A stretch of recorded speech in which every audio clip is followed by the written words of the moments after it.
ओम नमो भगवते परमहंसास्वादित चरण कमल मकरंदाय भक्त जनमानस निवासाय श्री रामचंद्राय श्री हनुमते नमः। श्री गुरुचरण कमलेभ्यो नमः।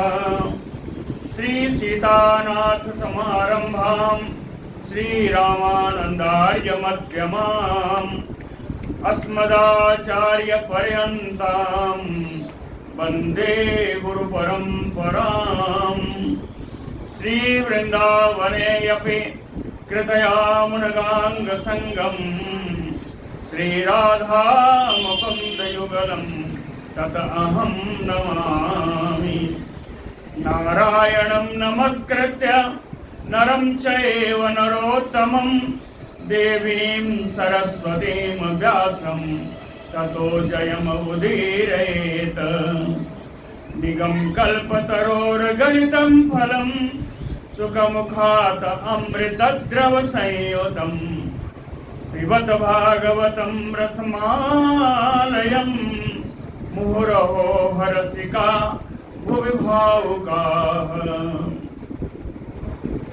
कस्तूरी तिलकं ललाट पटले वक्षस्थले कौस्तुभं नासाग्रे वरमौक्तिकं करतले वेणुः करे कंकणं।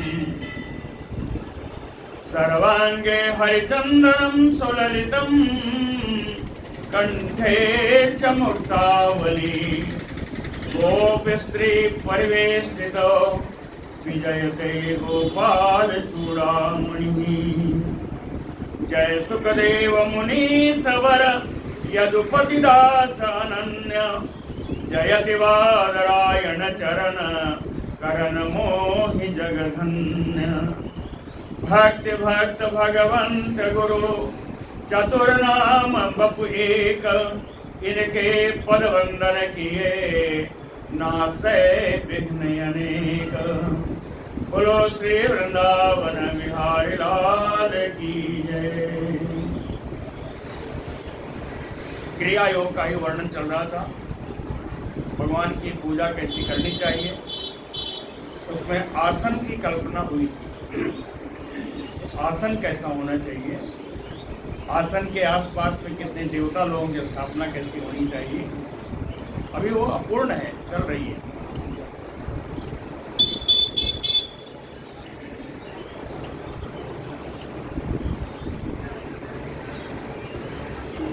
आसन के लिए जो कल बताया था, पद्म अष्टदलम च तत्कर्णिका केसरोज्ज्वलम उभाभ्याम वेद तंत्राभ्याम मह्यम तो उभय सिद्धये।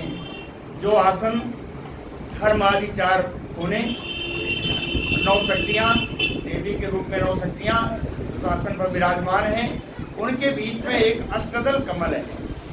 अष्टदल कमल के बीच में कर्णिका है पीली, है ना, उसमें चारों तरफ केसर जो है वो शोभायमान है। इसी आसन पर उभय सिद्ध है। उभय यानी मोक्ष और भोग दोनों की सिद्धि के लिए वेद तंत्राभ्याम, वैदिक और तंत्रिक रीत से मेरी पूजा की जानी चाहिए। कैसे? पाद्य उत्कर्षण अरहादि जो पहले बताया है, वो पात्र रखें, उन पात्रों से पूजा की जानी चाहिए। और कौन कौन आएंगे, किस किस भगवान की कल्पना करनी चाहिए, ये देख लीजिए।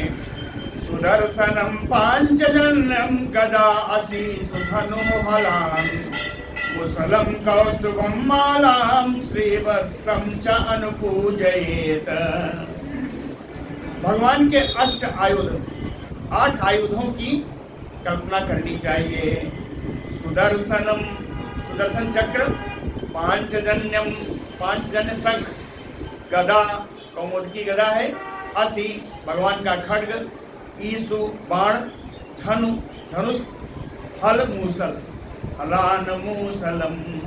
इन 8 प्रकार के आयुधों से संपन्न उस आसन को समझना चाहिए। आसन के 8 दिशाओं में इन आयुधों की कल्पना करनी चाहिए। कौस्तुभम मालाम श्रीवत्सम च अनुपूजयेत। और भाई कौस्तुभ मणि और माला यानी बनमाला और श्रीवत्स का चिन्ह जिस वक्षस्थल पर, ये तीनों वक्षस्थल पे हैं, ये तीनों वक्षस्थल पे हैं, इनसे संयुक्त भगवान के वक्षस्थल की पूजा करनी चाहिए। अनुपूजयेत। एक श्लोक और आया है बढ़िया। नंदम सुनंदम गरुणम प्रचंडम चंडम एव च महाबलम बलम च एव कुमुदम कुमुदेक्षणम। ये भगवान के 8 पार्षद, भगवान के 8 मुख्य पार्षद हैं। इन पार्षदों की वहां पे मन से इनको याद करना चाहिए और ऐसा याद करना चाहिए कि ऊपर नीचे छोड़ करके बाकी की 8 दिशाओं में ये पार्षद 2 खड़े हैं। कौन है? चाहे नंद है, सुनंद है, गरुड़ का भी नाम आया है, लेकिन गरुड़ उसमें पार्षदों में नहीं है ना। गरुड़ को मैं बताता हूँ आपको। तो नंद, सुनंद, प्रचंड, चंड, महाबल, बल, कुमुद और कुमुदेक्षण, ये 8 पार्षद हैं। इन 8 पार्षदों की 8 दिशाओं में कल्पना की जानी चाहिए। गरुणम, गरुड़ जी की कल्पना भगवान की मूर्ति के सामने की जानी चाहिए। भगवान की मूर्ति के सामने, सम्मुख। गरुड़ कौन है? वाहन ही है ना। इनका आवाहन जब भी कोई पंडित जी लोग करते हैं, क्या कहेंगे? घंटा स्थितम गरुणम, है ना, अलग इसका है मंत्र है। तो घंटा में ही गरुड़ जी का आवाहन किया जाता है, पूजन किया जाता है। इसीलिए घर की जो घंटी होती है उसको भगवान की मूर्ति जब स्थापित करते हैं तो उसके सामने घंटी रख देते हैं। मंदिरों में देखिए घंटा सबसे सामने लगा होता है। तो घंटा स्थिताय गरुड़ाय नमः, है ना। घंटा स्थित, घंटे में गरुड़ भगवान का आवाहन है। इसके अलावा दुर्गाम विनायकम व्यासम विश्वकसेनम।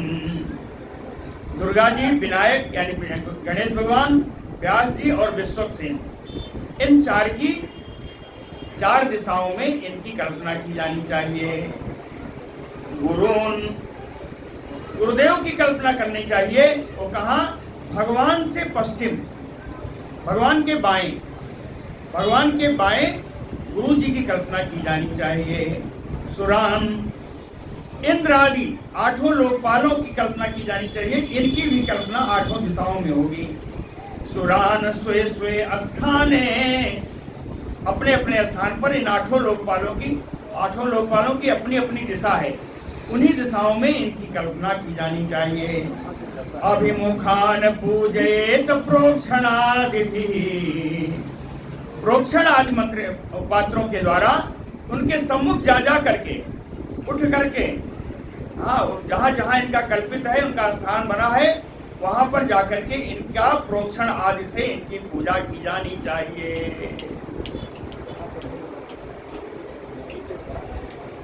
और कहते हैं अगर सामर्थ्य हो तो नृत्य करिए।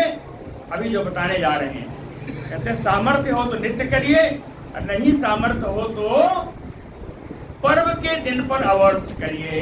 जैसे एकादशी आ गई, एकादशी को भी पर्व ही मानना चाहिए।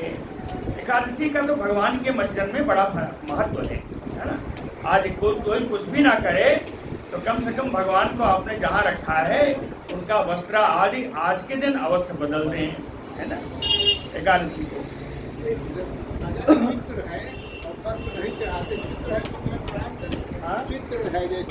चित्र के नीचे कुछ तो रखे होंगे। नहीं, ऐसा करिएगा, चित्र के नीचे कम से कम कुछ वस्त्र रख दीजिए, भगवान का आसन हो जाए। हाँ, तो उसको बदल दिया करिए।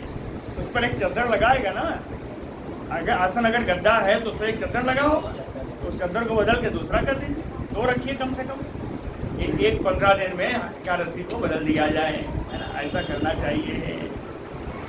तो अब कहते हैं ये जो हम बताने जा रहे हैं, इसको अगर रोज ना हो सके तो कम से कम पर्व पर जरूर करिए। चंदन उसीर कर्पूर कुमकुम अगरवासितैः सलिलैः स्नापयेत मंत्रैः नित्यदा विभवे सती, अगर सामर्थ्य हो तो नित्य करिए, अन्यथा पर्वणि, पर्व के दोनों में करिए। कैसे?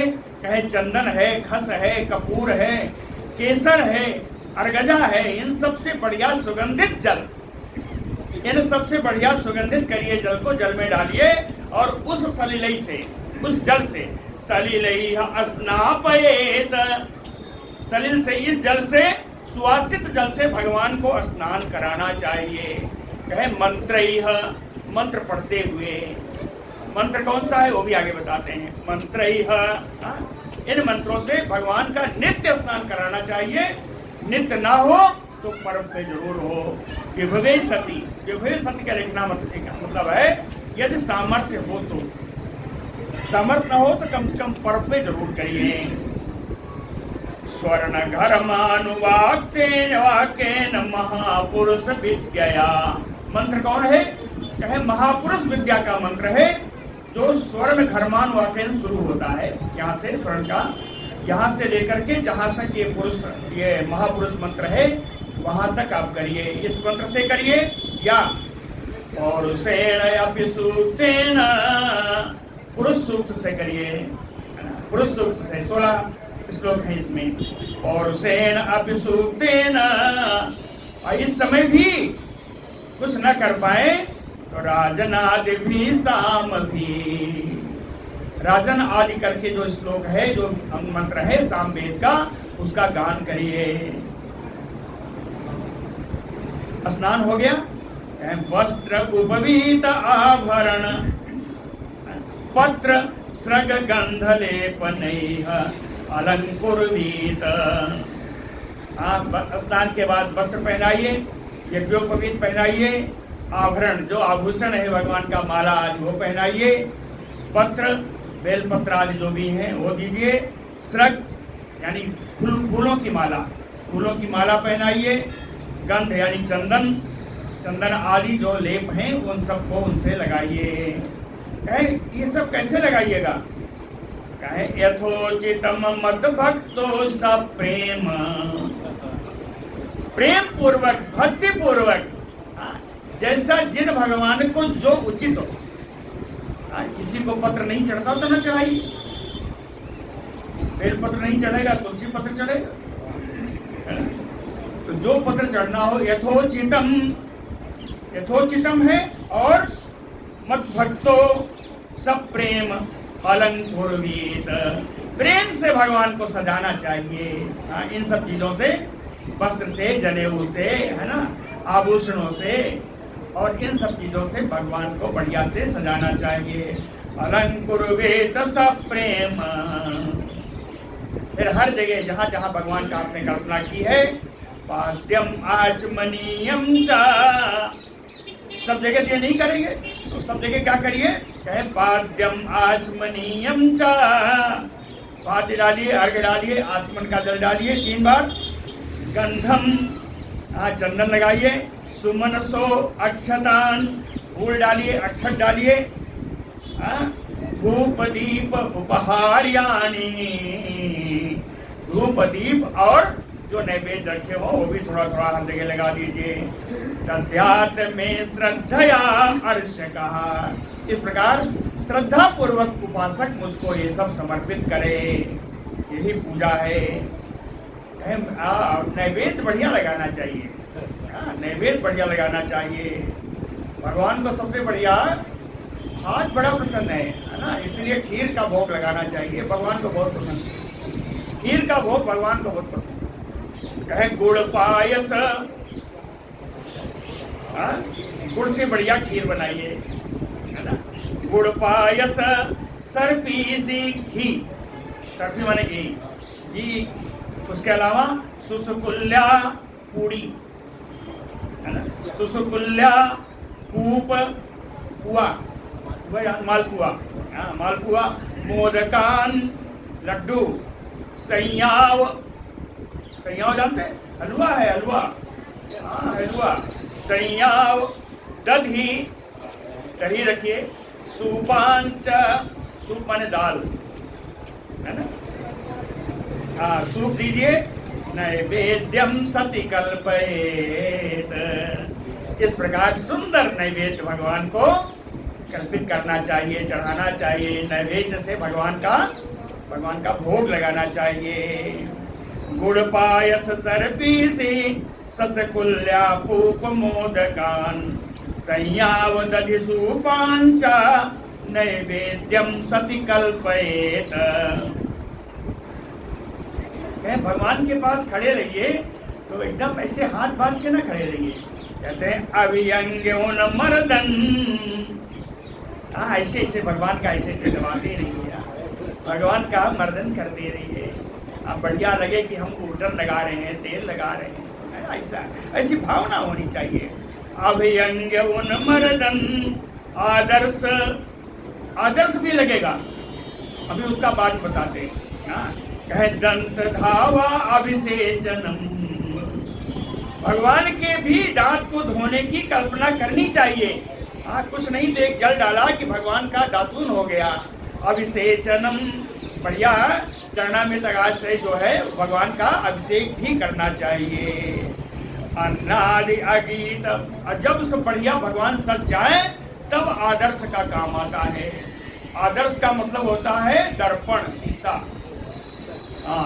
बढ़िया भगवान को सजा के उनको शीशा दिखा दी। एक भक्त ने वो शीशा दिखाया तो लोग बड़े हंसे, लेकिन विधि में है भगवान को शीशा दिखाना चाहिए। आप सजोगे तो आप तो शीशे में सामने खड़े होकर सजोगे। भगवान को सजाया तो भगवान को दिखाओगे नहीं। भगवान को बढ़िया सजाइए, उनको शीशा दिखाइए। आदर्श अन्नादि अगीत नित्यादि परवणी। कहते हैं पर कम से कम नाच तो लो भगवान के सामने। गीत तो रोज गाना चाहिए, भगवान के गीत रोज गाने चाहिए। पर्व पड़े तो कम से कम प्रेम से विभोर होके नाच तो लो। परवणी से हो उतान हम। इस प्रकार से हमारी पूजा संपन्न की जानी चाहिए। पूजा हो जाए तो आहुति देना है। आहुति देने के लिए हवन कुंड कैसा होगा? विधिना पिहिते कुंडे मेखला गर्त बेदिभिः। मेखला गर्त बेदिभिः। कहे मेखला क्या है? चारों ओर जो लगाया आपने। गर्त क्या है? बीच में जो जगह है, और उसके बीच उसके नीचे जो बेदी बनाया जिसके ऊपर लकड़ी रखेंगे वो बेदी है। तो यह हवन कुंड 3 चीजों से जरूर होना चाहिए। मेखला भी होनी चाहिए, गर्त भी होना चाहिए, बेदी भी होनी चाहिए। मेखला गर्त बेदी भी बिहते कुंडे विधिना। विधि पूर्वक कुंड का विधान करना चाहिए। जब कुंड बन जाए तो अग्निम आधाय परितः, चारों तरफ उसमें अग्नि लगानी चाहिए। चारों तरफ अग्निम करते बीच में लगा देते हैं। विधान यह है कि चारों तरफ अग्नि लगाइए। अग्निम आधाय परितः, उसके बाद समूहेत, चारों तरफ की अग्नि को फिर इकट्ठा करके बीच में लाइए। समूहेत को कैसे लाइए? कहते हैं पाणिना उदितम। अपने हाथ के द्वारा उन अग्नि को जो चारों तरफ लगी हैं उनको हाथ से एक समान जगह इकट्ठा कर दीजिए। समूहेत पाणिना उदितम। अब हवन कुंड के चारों ओर कैसे करिए? कहें परिस्तीर्य यथ परिउच्छेदम। उसके चारों ओर कुशा बिछाइए। विधान तो यह है कि चारों ओर 20-20 कुशा बिछाए जाए। चारों ओर 20-20 कुशा, 20-20 कुश जो है चारों तरफ बिछाए जाए, और उनका सुंदर बढ़िया अन्वाध्याय एक विधि है ना। उसमें क्या है? समिधाओं का आधान। जो कुछ 20 कुछ भी जाएंगे तो चौड़ा हो जाएगा ना, तो कहें समिधा जो है उसी पर रखनी चाहिए। बढ़िया उस पर जल छिड़क दीजिए, कुछ पवित्र हो जाए, और उसके ऊपर समिधा रखिए। अन्वाध्याय यथा विधि, विधि के अनुसार। विधि क्या है? हवन कुंड के उत्तर की ओर समिधा रखनी चाहिए। हवन कुंड से उत्तर समिधा रखनी चाहिए, है ना। प्रोक्षणी आसाद्य द्रव्याणि प्रोक्षाग्नो भावयेत माम। फिर जो प्रोक्षणी पात्र में जो है उससे लेकर के दो बार सब जगह छिड़क दीजिए, है ना, सब कुछ पवित्र कर दीजिए। और फिर प्रोक्षाग्नो, प्रोक्षण की हुई उस अग्नि में भावयेत माम, उस अग्नि में मेरे स्वरूप का ध्यान करिए। उस अग्नि में कभी लोग करते नहीं है ना, अग्नि में अग्निदेव का ध्यान करते हैं। भगवान कहते हैं उस अग्नि में अब अग्नौ भावयेत माम, मेरी भावना करनी चाहिए। आप मेरी भावना कैसे करोगे, किस रूप में करोगे? तप्त जाम्बूनदमयम्, ऐसी भावना करिए कि तपाए हुए सोने के समान चमकता हुआ मेरा शरीर है। तप्त जाम्बूनदमयम् लसत चतुर्भुजम्, चार भुजाएं हैं, चार भुजाओं में क्या होगा? शंख चक्र गदा अम्बुजैः, शंख चक्र गदा और कमल। शंख चक्र गदा अम्बुजैः शांतम, मेरा शांत स्वरूप की कल्पना करनी है। कहे कैसे? कहे पद्म किंजल कवाससम, कमल और केसर के समान बढ़िया पीला वस्त्र, पीतांबर फहरा रहा है मेरे शरीर पर, ऐसी कल्पना करनी चाहिए। अस्फुरत किरीट कटक कटिसूत्र वरांगदम, ऐसा कल्पना करना चाहिए उस शरीर की, मेरे मूर्ति की। एक कुंडल बढ़िया, अरे मुकुट बढ़िया चमक रहा है, कटक यानी कंगन, कंगन चमक रहा बढ़िया पहना हुआ है, कटिसूत्र यानी मेखला, करधनी, करधनी है, बाजूबंद है। देख लीजिए, अस्फुरत किरीट कटक कटिसूत्र वरांगदम, श्रेष्ठ बाजूबंद पहने हुए हैं। और अंतर कैसे है?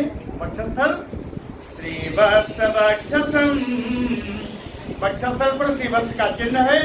राजत कौस्तुभम, कौस्तुभ मणि बढ़िया चमक रही है। वनमालिनम, घुटने तक फैली हुई बढ़िया वनमाला, फूलों की माला पहने हुए हैं। ध्यान, इस प्रकार मेरे स्वरूप का ध्यान करते हुए अभ्यर्च, उनकी भी उस ध्यान जब करेंगे तो भगवान की पूजा तुरंत कर देनी चाहिए। भगवान के जब ध्यान करेंगे तो वहीं पर जल अक्षत वगैरह चढ़ा करके, पुष्प चढ़ा करके भगवान की पूजा कर देनी चाहिए हवन कुंड पे ही। ध्यान अभ्यर्च दारूणि हविषा अभिकृतानि चा, सूखी लकड़ी जो आम की रखी है हवन के लिए, उस सूखी लकड़ी को हविषा में थोड़ा हवन की सामग्री में लपेट करके बढ़िया घी में डुबा करके, घृतानि, घी में डुबा करके उसकी आहुति दे देनी चाहिए। प्रासाज्य प्रास्य आज्य भागो आघारो दत्या च आज्य प्लुतम हविः। कहते हैं हवन दो प्रकार की है, आज्य भाग और आघार, है ना। जो हवन कराते हैं वो जानते हैं। कहते हैं सूर्याय स्वाहा इदम नमः, तो एक हो गया प्रासाज्य हवन हो गई, दूसरा नमम जल में जो डाला प्रोक्षणी पात्र में, प्रास्य आज्य भागो आघारो दत्वा चा आज्य प्लुतम, पहले ये कर लीजिए, दो आहुतियां पहले दे लीजिए सभी की, फिर आज्य प्लुतम हविः, घी से बढ़िया सनी हुई हवन सामग्री हो और उससे हवन करिए, आहुति दीजिए। आहुति कैसे करिएगा? कहें जुह्यात मूल मंत्रेण, मूल मंत्र के द्वारा आरती की जानी चाहिए। अगर कोई अभीष्ट संकल्प के साथ है तो उस संकल्प का जो मूल मंत्र है उसकी आरती उससे की जानी चाहिए, है ना। जैसे किसी ने श्रीमद् भागवत का पाठ किया और आरती हवन करनी है तो 12 अक्षर मंत्र से ओम नमो भगवते वासुदेवाय से आहुति दे। कहते हैं जुह्यात मूल मंत्रेण, और अगर नित्य आरती करते हैं तो मूल मंत्र क्या है? नारायणाय नमः, नमो नारायणाय, नमो नारायणाय स्वाहा, नमो नारायण स्वाहा करके आरती आप दीजिए। जुह्यात मूल मंत्रेण लेकिन खोडसा अर्चा अवदानतः, पुरुष सूक्त के 16 श्लोकों से भी आहुति देनी चाहिए। खोडसा अर्चा अवदानतः, पुरुष सूक्त के 16 श्लोक हैं, उन 16 श्लोकों से भी आहुति देनी चाहिए। धर्मादिभ्यो यथा न्यायम, इतने आपने सबको बैठा रखा है तो धर्म, वैराग्य, ज्ञान, ऐश्वर्य आदि इन सबके नाम से भी आहुति दे देनी चाहिए। जितने देवताओं को बुलाया है, जितने की आपने कल्पना की है, उन सबके नाम की भी आहुति देनी चाहिए।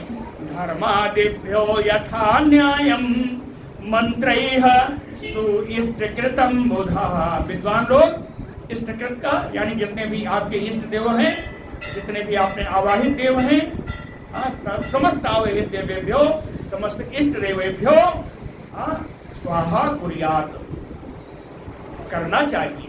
ठीक है। दत्वा आचमनम उत्शेषम विश्वक्सेनाय कल्पयेत, जो बच जाता है उसकी जो पूर्णाहुति का जो मंत्र है वो विश्वक्सेन के लिए होता है, वो विश्वक्सेन के लिए लास्ट में उठा करके सारा दे दिया जाए।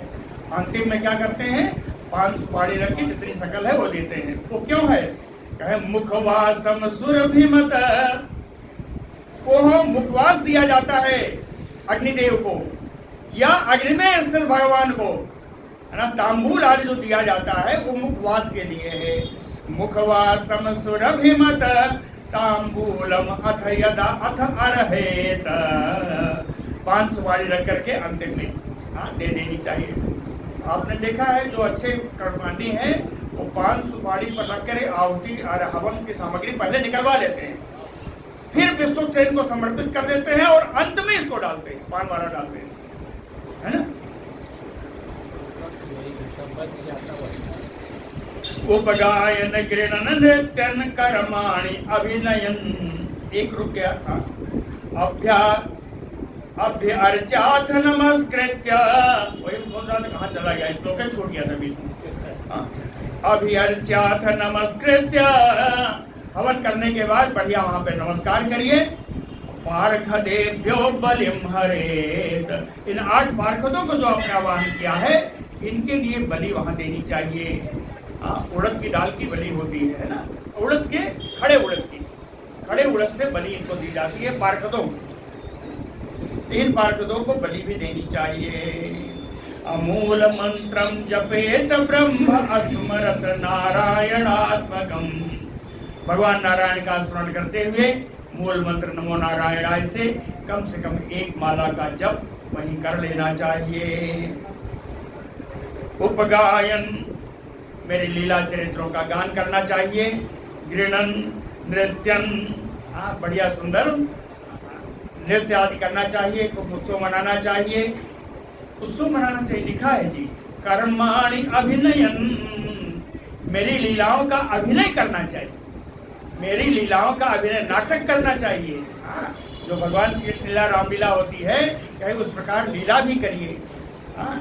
मत कथा श्रावयन श्रृणवन मुहूर्तम क्षणिको भवेत, इस प्रकार मेरी कथा सुनते हुए सुनाते हुए, श्रृणवन श्रावयन कहते हैं जिंदगी के कुछ पल संसार से दूर रहकर मुझ में तन्मय हो जाओ। इसका अर्थ यही है मुहूर्तम क्षणिको भवेत, कुछ समय के लिए मुझ में तन्मय हो जाओ। जब से पूजन शुरू हुआ मेरे पार्षदों का, मेरे इष्ट का, मेरे सबका आप ध्यान करिए, करते करते मेरा ध्यान करिए, हवन करिए, तब तक भावना बनी होनी चाहिए। फिर कुछ गाइए, कुछ जप करिए, है ना, इस तरह नृत्य करिए, अभिनय करिए। कहते हैं ये समय आपका अनमोल समय है जो इनमें बीता, ये कम से कम जगत के प्रपंच से इन समय में थोड़ा निकल जाइए। अंत में अस्तवैः उच्चावचैः स्तोत्रैः, छोटे बड़े स्तोत्रों के द्वारा स्तुति करिए। ये स्तोत्र कहाँ से आएंगे, कहे पुराणैः, विभिन्न पुराणों में विभिन्न लोगों के लिए, विभिन्न देवों के लिए स्तोत्र लिखे हुए हैं। उन स्तोत्रों से आप स्तोत्र पढ़िए, या प्राकृत ही है अपी, बाद के कवियों ने कोई स्तोत्र बनाए हैं, स्तुति बनाई है, तो उन स्तुति को पढ़िए। अब बिना ज्येष्ठा स्वामी के, त्रिकोण स्वामी है जिन्होंने सब आरती लिखी, बिना उनकी आरती की आरती पूरी कहाँ होती? आरती तो आपका उतने में ही हो गया जो आपने आरती दिखाई है ना, ओम चंद्रमा मनसो हो जाए जो किया, आरती तो पूर्ण हो गई। जो आप गाते हैं वो स्तुति है। कहते हैं हम आरती गा रहे हैं, तो आरती नहीं गाते, आरती तो हो गई। आरती के बाद जो स्तुति गाते हैं वो है ना, वो स्तुति है। आरती तो दीपक दिखाने से आपने मंत्र पढ़ा, आरती तो हो गई। हाँ, शिवानंद स्वामी का, ज्येष्ठानंद स्वामी का, के लोगों ने जो लिखे, इनके बिना इनकी स्तुति का पूरा नहीं होता। इसीलिए लिखा कि पौराणैः प्राकृतैः अपि। अब के कवियों ने भी जो लिखा है वो स्तुति भी गाए, अगर गेय है तो गाना चाहिए। अस्तुत्वा प्रसीद भगवन् इति वन्देत दंडवत, अस्तुत्वा प्रसीद भगवन्। ऐ भगवान, ऐसा कामना करिए कि मेरी स्तुति से भगवान प्रसन्न हुए, और प्रसन्न होने के बाद भगवान को दंडवत, साष्टांग दंडवत करना चाहिए। साष्टांग दंडवत कैसे होता है इसको भी लोग नहीं जानते। कैसे है? कहे सिरोह मत पादयोः, सिर तो मेरे पैर के समीप हो। सिरोह मत पादयोः कृत्वा बाहुभ्याम च परस्परम। परस्परम का अर्थ है कि बाएं हाथ से बाएं पैर को और दाहिने हाथ से दाहिने पैर को स्पर्श करें। ये कब होगा? सीधे सीधे करेंगे तो नहीं होगा। ये करना होगा तब होगा। ये करना होगा। तो कहन की सिरो मत पादयोः कृत्वा, सिर को मेरे पैरों के समीप लाइए और बाह को, भुजाओं को फैला करके परस्परम, बाएं पैर को बाएं हाथ से और दाहिने पैर को दाहिने हाथ से स्पर्श करिए। आप आमने सामने हैं तो आपका बायां उनका दाहिना सामने है, तो बाएं को बायां करने के लिए आपको हाथ ऐसा करना पड़ेगा। सिरो मत पादयोः कृत्वा बाहुभ्याम च परस्परम प्रपन्नम पाहि मामीश धिक्तम मृत्यु ग्रह अर्णवात। और वहां पे प्रार्थना करिए, भगवान से प्रार्थना करिए, अर्णवात, हे भगवान इस भवसागर में मैं डूब रहा हूं, मृत्युग्राह, मृत्यु रूपी मगर मुझको खाने के लिए तैयार है। इस भवसागर में डूब रहा हूं, मृत्यु रूपी ग्राह मुझको खाने को तैयार है। भीतम, मैं बहुत डरा हुआ हूं। हे ईश, हे स्वामी, हे भगवान, माम पाहि प्रपन्नम, मैं आपके शरण हूँ, आप मेरी रक्षा करें। इस भावना से साष्टांग दंडवत होकर के प्रार्थना करनी चाहिए। इति शेषाम मया दत्ताम शिरस्याधाय सादरम। कहते हैं विसर्जन करने से पहले जो कुछ आपने चढ़ाया है आदर पूर्वक मेरे सिर से उतार लीजिए। मेरे सिर से, पैर से जहाँ भी चढ़ाया है, कहे सादरम शेषाम, आदर पूर्वक और उसका निर्माल्य करिए। शिरस्याधाय, उसको सिर पर लगाइए। और मया दत्ताम, सिर पर लगा के उसको अपने पास रखिए। मया दत्ताम, मेरा दिया हुआ प्रसाद समझ करके, मेरा दिया हुआ प्रसाद समझ करके उस निर्माल्य को सिर से लगाकर अपने पास रखिए। उद्वासयेत उद्वास्यम, अगर अचल प्रतिमा है तो वहां विसर्जन की आवश्यकता नहीं है, लेकिन चल प्रतिमा है तो उनका विसर्जन करना है। इसीलिए कहा उद्वासयेत उद्वास्यम, विसर्जन करने की आवश्यकता हो तो विसर्जन करिए। विसर्जन करते समय एक बात जरूर याद रखनी चाहिए, ज्योति ज्योतिंस तत् पुनः, भावना ऐसी होनी चाहिए कि इन विसर्जन किए करते हुए देवताओं में से ज्योति निकल रही है और वह मेरे अंदर की ज्योति में विलीन हो रही है। ज्योति ज्योतिंस तत् पुनः अर्चादिषु यदा यत्र श्रद्धा माम तत्र च अर्चयेत। कुछ कहते हैं भैया घर में ही करना चाहिए, तो कहते हैं नहीं, ऐसा नहीं है। अर्चादिषु यदा यत्र, हमारी मूर्ति, हमारी विग्रह जहाँ है, श्रद्धा पूर्वक माम, मेरी, तत्र अर्चयेत, वहाँ ही पूजा कर लेनी चाहिए। मेरी मूर्ति जहाँ भी है वहीं जा करके मेरी पूजा कर लेनी चाहिए। तो भगवान घर में नहीं हुआ तो आप स्वीकार करोगे? कहते हैं सर्वात्मा, मैं तो सर्वात्मा हूँ, है ना, सर्वात्मा तो हुई ही। सर्वभूतेषु आत्मनि, सभी प्राणियों की आत्मा में मेरा वास है, इसीलिए मैं सर्वात्मा हूँ। अवस्थिता, सब जगह मैं स्थित हूँ, कहीं भी पूजा करो मेरी, मुझे ही प्राप्त हो जाओगे। एवं क्रिया योग पथैः पुमान् वैदिकैः तांत्रिकैः, इस प्रकार क्रिया योग हमने बताया आपको, उद्धव जी को बताया भगवान कृष्ण ने। हे उद्धव, मैंने आपको वैदिक तांत्रिक दोनों तरीके से क्रिया योग का जो पथ है, मार्ग है, वो हमने बताया। अर्चन, जो इस प्रकार से पूजा करता है, उभयतः सिद्धिम, भोग मोक्ष दोनों की सिद्धि उसके प्राप्त होती है। ततो विन्दति अभीप्सिताम्, जो उसकी मनोकल्पित जो इच्छाएं हैं वो भी पूर्ण होती हैं। मद अर्चाम संप्रतिष्ठाप्य, जो मेरी मूर्ति का स्थापन करता है, जो मेरी मूर्ति का स्थापन करता है, मंदिरम कारये दृढ़म, और बढ़िया मजबूत मंदिर बनवाता है। पुष्प उद्यानि रम्यानि, अगर जगह है तो उसी मंदिर के पीछे फूल प्राप्त होने के लिए एक उद्यान भी बनवावे। पुष्प उद्यानि, और रम्यानि पूजा यात्रा उत्सवाश्रितानि, जब कहीं पर पूजा उत्सव यात्रा निकले, मेरी यात्रा निकले, उसका भी प्रबंध कर देना चाहिए। बढ़िया मंदिर कौन है? कहे मंदिर भी हो, उद्यान भी हो, और पूजा रथ यात्रा वगैरह जो निकलती है, इनका पूरा विधान हो, इनकी पूरी सामग्री वहाँ तैयार हो। पूजादीनां प्रवाहार्थम महापर्वसु अथ अनुहम, बड़े बड़े जब पर्व आए तो उनमें पूजा का प्रवाह, पूजा की गति न रुके, इसके लिए क्षेत्र आपण पुरग्रामान दत्वा, कुछ खेत का दान कर दो, बाजार बनवा दो, पुरग्रामान, नगर दे दो, गांव दे दो भगवान के नाम। इनसे जो आमदनी होगी उससे भगवान की सेवा होगी।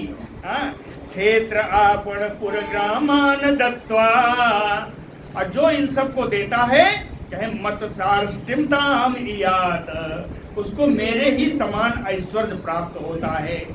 मत सार्ष्टिम समीयात प्रतिष्ठया सार्वभौमम, उसने कहा मैंने तो केवल प्रतिष्ठा की है, तो कहे मूर्ति की प्रतिष्ठा करने से ही सार्वभौम राज्य प्रदान हो जाता है, पृथ्वी का राज्य मिल जाता है। सदमना भुवनत्रयम, मंदिर बनवा देने से, सद माने मंदिर, सद माने होता है घर, भगवान का घर मंदिर ही हुआ। कहे सदमना भुवनत्रयम, मंदिर बनवाने से तीनों लोक का अधिकारी हो जाता है। पूजादिना ब्रह्मलोकम, पूजा आदि के द्वारा ब्रह्मलोक की प्राप्ति होती है। कहें त्रिभी, अगर तीनों हो, है ना, मूर्ति की प्रतिष्ठा भी कराई, मंदिर भी बनवाया और पूजा भी की, अगर ये तीनों हो गया तो त्रिभी तत्साम्यताम यात, तीनों के द्वारा तो वो मेरी ही समता कर लेगा, मेरे ही समान ऐश्वर्य प्राप्त कर लेगा। माम एव नैर्पेक्षेण भक्ति योगेन विन्दति, भक्ति योगम सलभते एवं यः पूजयते माम, एवं यः पूजयेत माम, इस प्रकार से जो मेरी पूजा करे, सालभते भक्ति योगम, उसको भक्ति योग प्राप्त हो जाता है।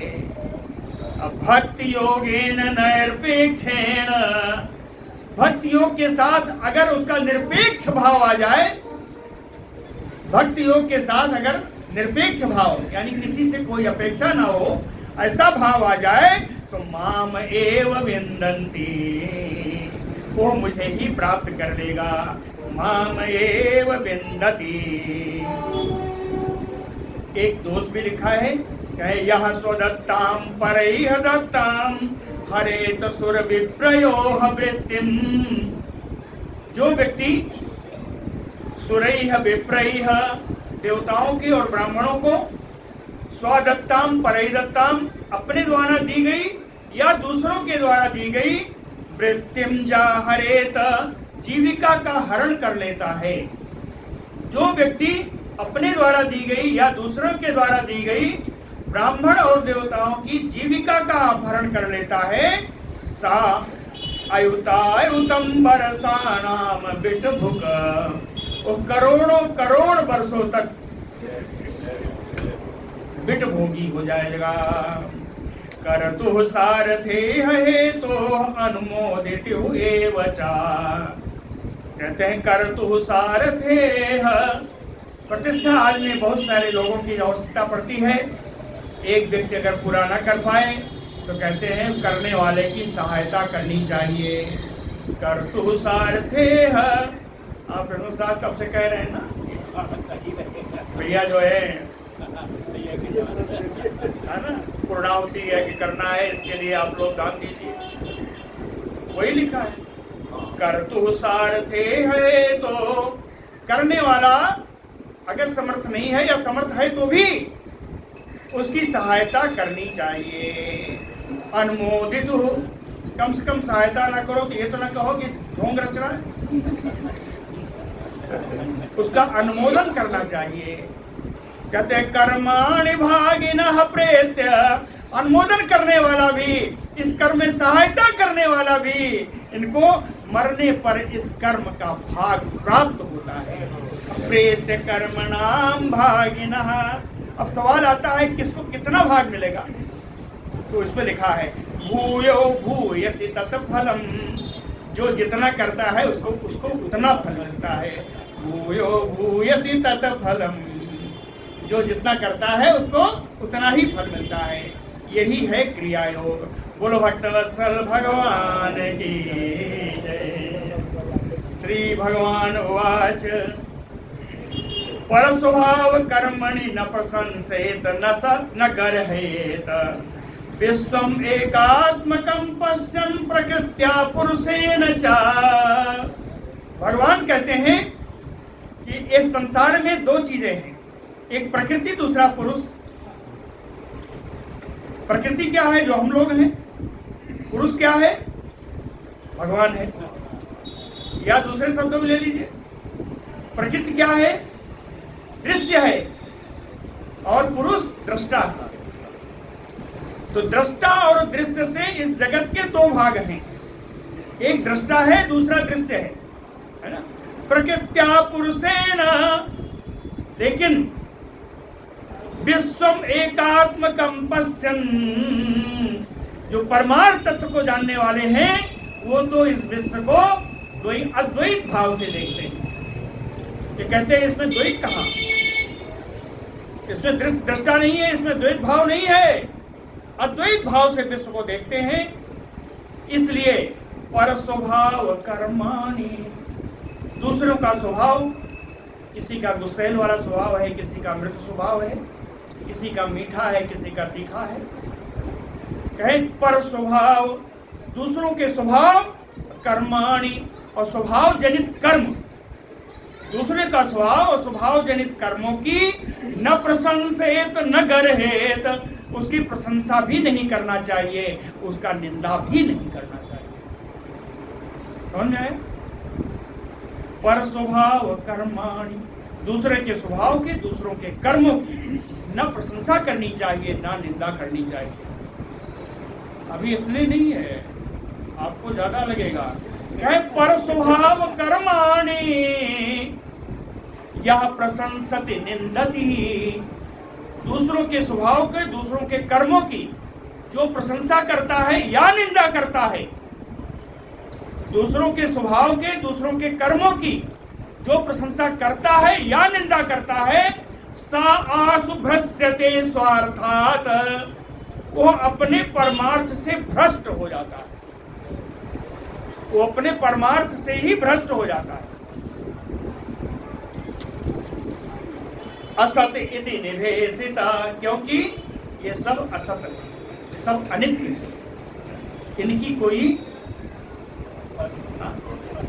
हमारे कमलाशंकर पांडे जी एक भजन किए, आशा करें कि हमारी सब तारीफ करेंगे, बड़ा बढ़िया बड़ा बढ़िया, तो इनका तो जाएगा ही, जो बड़ा बढ़िया किया उसका पहले जाएगा।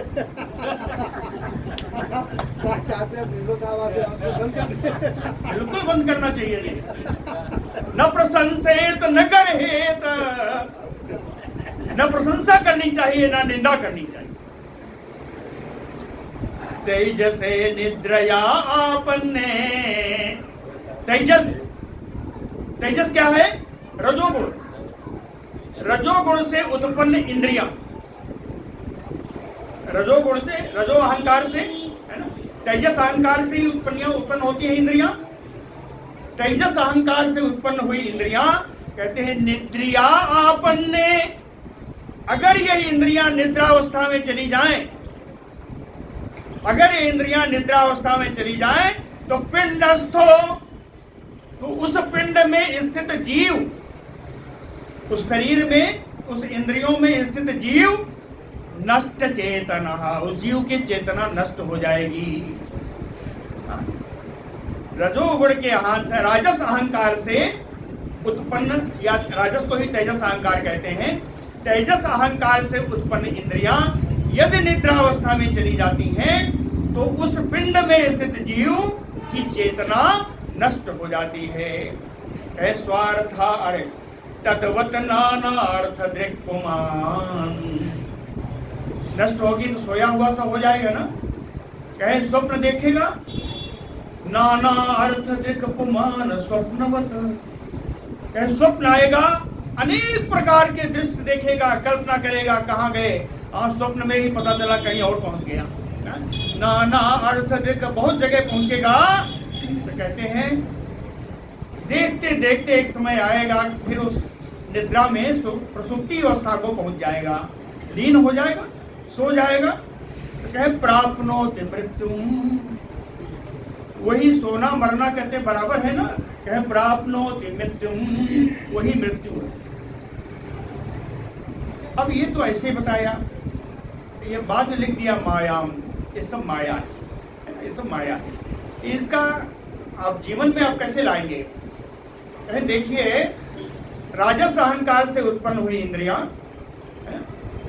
और जागृत अवस्था का अभी बताया था गुणों वाले संपर्क विषय में। ये जागृत अवस्था को सतोगुणी अवस्था कहते हैं, स्वप्नावस्था को रजोगुणी अवस्था कहते हैं और सुसुप्ति अवस्था को तमोगुणी अवस्था कहते हैं। तीन प्रकार की अवस्थाएं हैं, तीनों गुण से प्रभावित है। जागृत अवस्था सतोगुणी है, स्वप्नावस्था रजोगुणी है।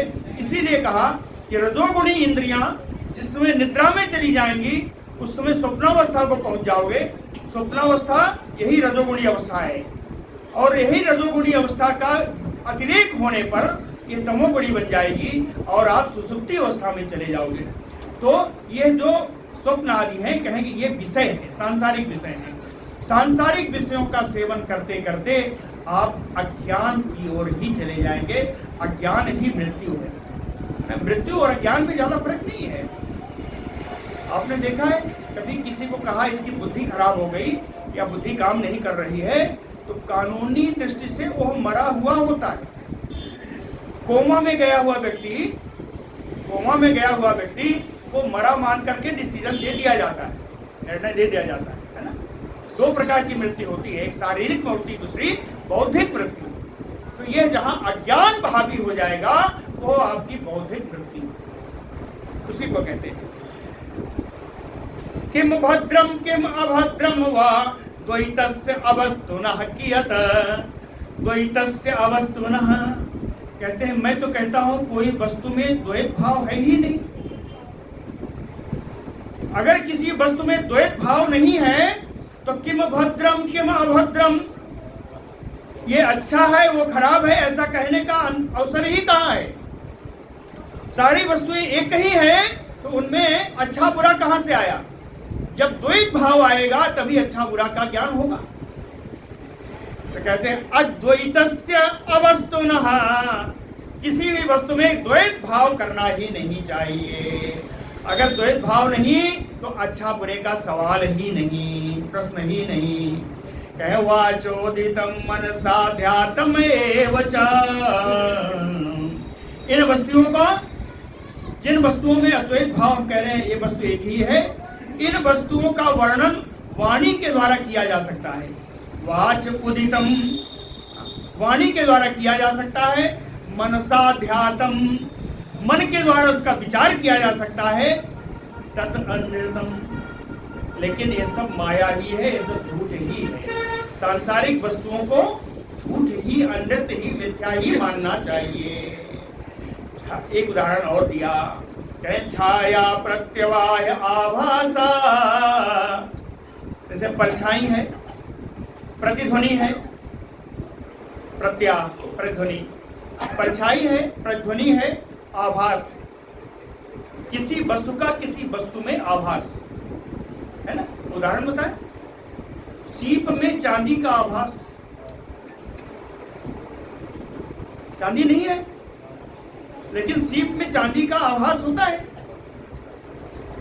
कैसे? ये आभास, ये परछाई और ये प्रतिध्वनि, कहते हैं ये सारे ही असंतो अपि अर्थकारिणा, वास्तव में तो ये नहीं होती, ये मिथ्या है, अनित्य है ना, वास्तव में तो ये नहीं है, लेकिन अर्थकारिणा, ये प्राणियों को भय उगया आनंद प्रदान करने वाली है। समझ करके चांदी ले आया सीपी को, और बहुत दिन रखे रहा कि वह चांदी है, चांदी है, चांदी है, प्रसन्न होता रहा। अंत में जब देखा तो उसमें न चांदी न कुछ, तो दुखी हो गया। तो कहते हैं भय और प्रसन्नता का कारण तो ये बनता है, अमिथ्या है तब भी ये वस्तुएं मिथ्या होने पर भी भय और हर्ष का कारण बनती हैं।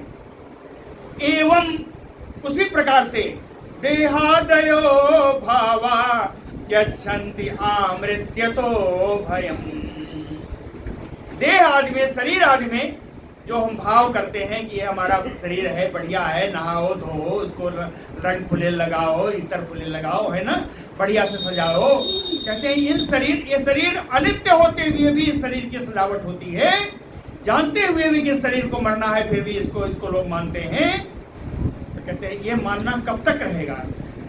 अमृत्यतो भयम, न होने पर भी जब तक पूर्ण ज्ञान नहीं हो जाता कि आत्मा ये शरीर नश्वर है, तब तक भय तो बना ही रहेगा, तब तक भय तो बना ही रहेगा। आत्मा एव तदिदं विश्वं सृज्यते सृजति प्रभु, त्रायते त्राति विश्वात्मा, ह्रियते हरति ईश्वरः। कहते हैं आत्मा एव तदिदं विश्वं, इस विश्व में आत्मा ही सब कुछ है। कहते हैं आत्मा ही सर्वत्र विराजमान है, आत्मा ही सर्वसमर्थ है, प्रभु आत्मा ही सर्वसमर्थ है। कहते हैं इसमें दोनों गुण हैं, त्रायते त्राति, ये रक्षक भी है और रक्षित भी है। समझिएगा, त्रायते त्राति, यही आत्मा रक्षक भी है और रक्षित भी है, ये बनाने वाला भी है और बनने वाला भी है ना। परमात्मा ही बनाते हैं और परमात्मा ही बनते भी हैं, भिन्न अवतार लेते हैं। त्रायते त्राति विश्वात्मा, इस विश्व में सब हर जगह आत्मा ही विद्यमान है। सृज्यते ह्रियते हरति ईश्वरः, इसी के द्वारा इस विश्व का सृजन भी होता है और संहार भी होता है। सृजन होता है और संहार भी होता है। तस्मात् नहीं आत्मनो अन्यस्मात्, कहते हैं इसलिए आत्मा के अतिरिक्त और कुछ नहीं है। इसी को दूसरे शब्दों में कहा है आत्मा के अतिरिक्त कुछ नहीं है, या ये कहें कि आत्मा के अतिरिक्त, यहाँ आत्मा के अतिरिक्त और कुछ नहीं है। यह सब कुछ सब जगह आत्मा ही विद्यमान है ना, सब जगह आत्मा ही विद्यमान है। ये कहिए या ये कहिए आत्मा के अतिरिक्त कुछ नहीं है, बात तो दोनों एक ही है। वही लिखा है, तस्मात् नहीं आत्मनो अन्यस्मात् अन्यो भावो निरूपिता निरूपिता इयं त्रिविधा। यह तीन प्रकार की कार्य करते हैं। तीन प्रकार का कार्य कौन है? वही है सृष्टि, स्थिति और संहार। पालन मतलब सृष्टि करना, पालन करना और संहार करना। त्रिविधा निर्मूला भाति आत्मनि। लेकिन ये भी जब सृष्टि को हम देखते हैं और परमार्थिक दृष्टि से देखते हैं तो ये सारे ही निर्मूल हैं, माया मात्र हैं, है ना, माया मात्र हैं। ये विभिन्न भागों में विभिन्न तरीके से प्रतीत होते हैं। भाति आत्मनि, भाति माने प्रतीत होना, विभिन्न प्रकार से ये प्रतीत होते हैं। इदम गुणमयम विद्धि। इस विश्व को, इस प्राणी को गुणमय ही जानना चाहिए। अगर गुणमय जानोगे तो त्रिविधम, रजोगुण, सतोगुण, तमोगुण से तीन गुणों के द्वारा, इन तीनों गुणों के द्वारा त्रिविध, तीन प्रकार की उत्पत्ति होती है। उसको क्या कहेंगे? दृष्टा, दृश्य और दर्शन। एक दिन मैंने बताया था कि कोई भी आप इंद्रिय ले लीजिए, है ना, इंद्रिय जो है दृष्टा है, अरे इंद्रिय दर्शन है ना, और इसके देवता दृष्टा हैं, और जो कार्य करेंगे वो है दृश्य। तो इन तीनों गुणों से तीन प्रकार के कार्य होते हैं, त्रिविधम। लेकिन ये सब क्या है? कहे माया कृतम। ये सब वास्तव में तो माया ही है।